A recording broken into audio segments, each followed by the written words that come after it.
Have you ever imagined that the end might not come with explosions, but with silence? A gesture, a death, a name? What if we are living exactly the moment described almost 1,000 years ago? Not by chance, not by coincidence, but by prophecy. Today, you will hear about forgotten revelation and how it may have started to come true with the death of a man. April 21st, Vatican. The world wakes up to the news. Pope Francis passed away this morning at 7:35. Silence in Rome, grief in the eyes of millions. But for some, it wasn't just the end of a pontificate. It was a missing sign, the beginning of something bigger and perhaps irreversible. The prophecy comes from the 12th century. Saint Malachy, an Irish archbishop, is said to have received a vision in Rome.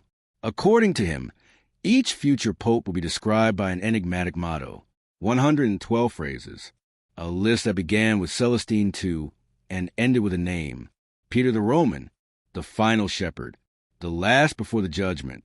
This symbolic figure, Peter the Roman, would be the one to guide the church through great tribulations.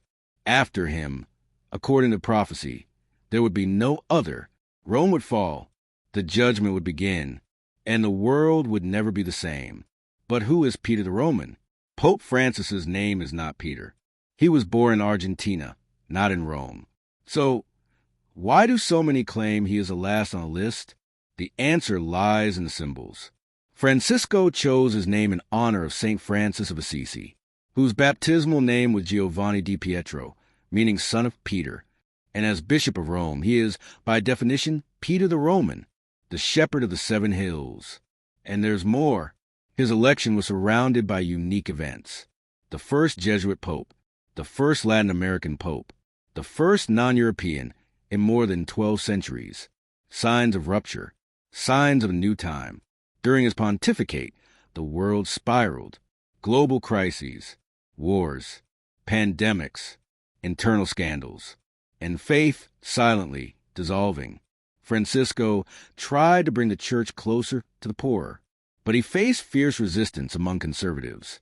Some said he is diluting the faith. Others saw in him the pastor, still trying to save what was left. So, the question remains, was he the last? The end began with Peter, the apostle, and it might be ending with another Peter. The circle closing. Saint Malachy's prophecy does not end with hope. It ends with judgment. After Peter, nothing is said. No new pope. No new era. Just the end. But what if it's more than just a list? What if Malachy only started a chain of interconnected prophecies? What if the book of Revelation, the Dead Sea Scrolls, and the third secret of Fatima are all pointing to the same moment? This one? The signs are everywhere, but few have eyes to see. In Fatima, in 1917, 3 children claimed to have received a message from the Virgin Mary. 3 secrets. The first 2 came to light. The third remained hidden for decades. When it was finally revealed, it seemed incomplete. It described a bishop dressed in white, walking through a city in ruins, praying for the dead, until being killed by soldiers. The Vatican said it was symbolic, but many theologians argue that the true third secret has not been revealed yet, and that it would speak of apostasy, of a collapse of faith from within the church itself.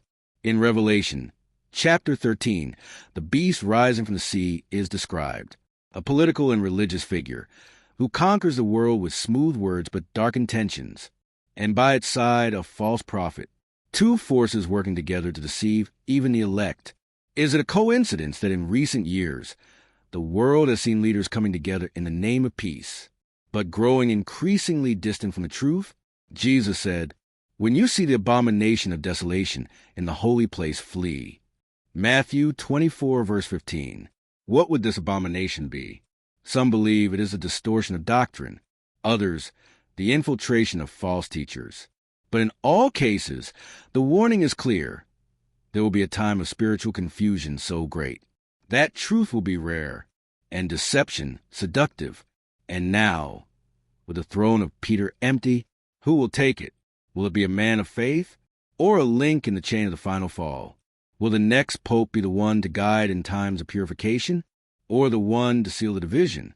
The prophecies converge. Malachy, Fatima, Revelation. All point to a time of judgment, of spiritual choices, of a great separation. But perhaps the most important thing is not knowing when the end will come, but how you will be when it arrives. Are you prepared? Is your soul awake or asleep? Do you live in the light, or have you grown accustomed to the darkness? The prophecy might be a warning, but repentance is a key, and faith a refuge. The death of a pope may seem like just a political or religious event. But what if it's more than that? What if it's the echo of an ancient promise? A reminder that we are closer than we think? Share this video with someone you love. Perhaps today, more than ever, it's time to open your eyes and prepare your heart. Since the beginning of church history, holy men and women have been raised to warn, guide, and prepare the people of God. The prophecies of Saint Malachy were kept secret for more than 4 centuries, until their publication in 1595. Some scholars argue that the descriptions of the popes before the publication are surprisingly accurate, but doubt still lingers over the last names on the list. Why do so many fit so mysteriously with modern events?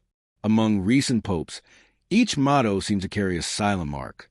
Pope John Paul I, de meditate luni, from the half of the moon, and he passed away just 33 days after his election.